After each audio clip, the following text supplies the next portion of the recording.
ચાલો હવે next topic જોઈએ પ્રવેગ. તો પહેલા સરેરાશ પ્રવેગ.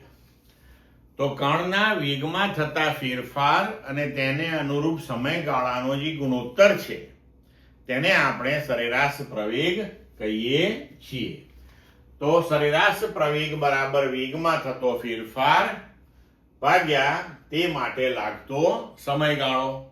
તો આપણે લખી શકીએ કે સરેરાશ પ્રવેગ એ બરાબર આ સરેરાશની નિશાની આ પ્રમાણે પણ લેવામાં આવે છે બરાબર ડેલ્ટા વી ભાગ્યા ડેલ્ટા ટી.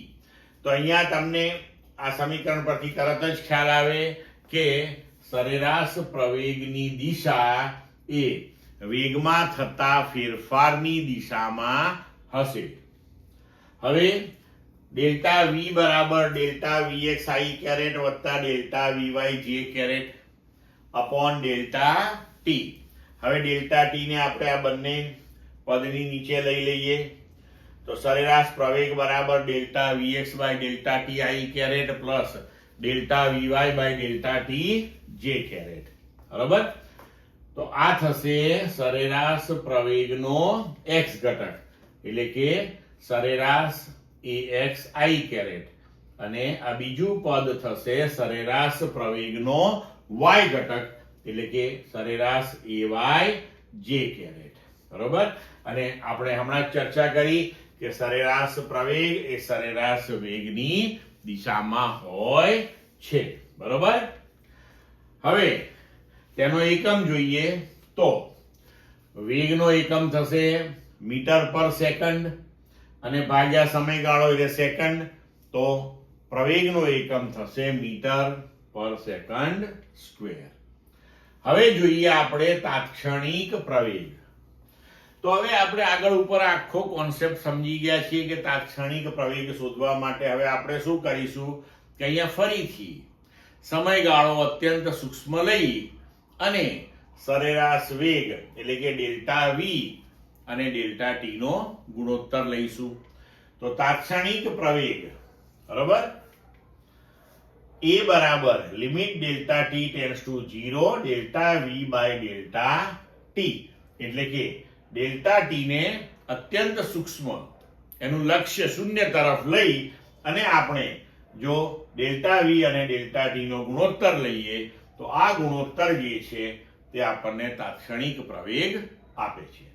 હવે તેને આપણે ગણિતીય રીતે એ બરાબર ડીવી બાય ડીટી એટલે કે આને સાંકેતિક રીતે ડીવી બાય ડીટી અને એ છે શું તો કે એ વિકલનની પ્રક્રિયા છે. તો કે વેગનું સમયની સાપેક્ષનું વિકલન. જો આને આપણે આ રીતે પણ દર્શાવી શકીએ છીએ કે આના બરાબર ડી બાય ડીટી. હવે વેગ v બરાબર શું તો કે પાછું dr બાય dt. તો આને તમે આમ લખી શકો કે d2r બાય dt2 એટલે કે વેગનું સમયની સાપેક્ષનું વિકલન કરવાથી પ્રવેગ મળે.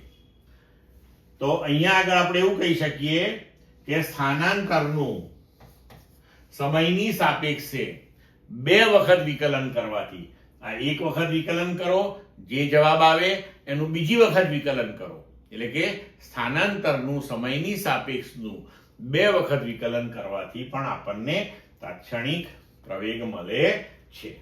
હવે d બાય dt v એટલે vxi વત્તા vyj.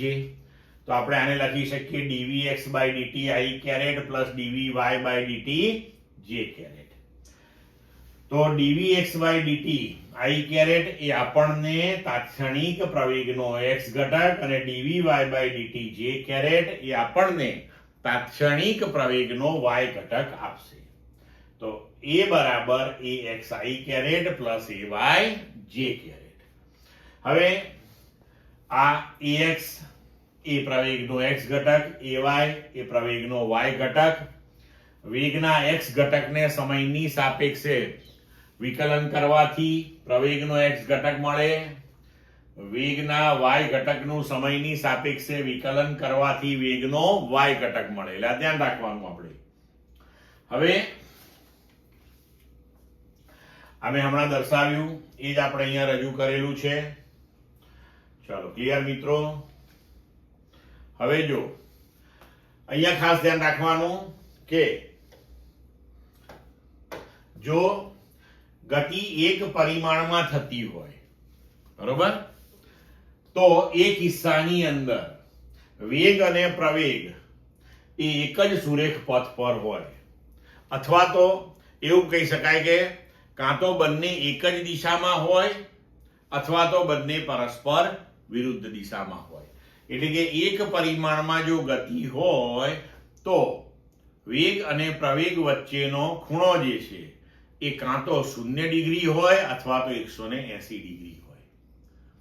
અથવા તો જો સમતલની અંદર ગતિનો આપણે વિચાર કરીએ તો દ્વિપરિમાણ કે ત્રિપરિમાણમાં, પછી અવકાશમાં પણ આપણે જઈએ તો એવા કોઈ પણ કિસ્સામાં વેગ અને પ્રવેગ વચ્ચેનો ખૂણો જે છે એ 0 થી 180 ડિગ્રીની વચ્ચેનો કોઈ પણ હોઈ શકે છે.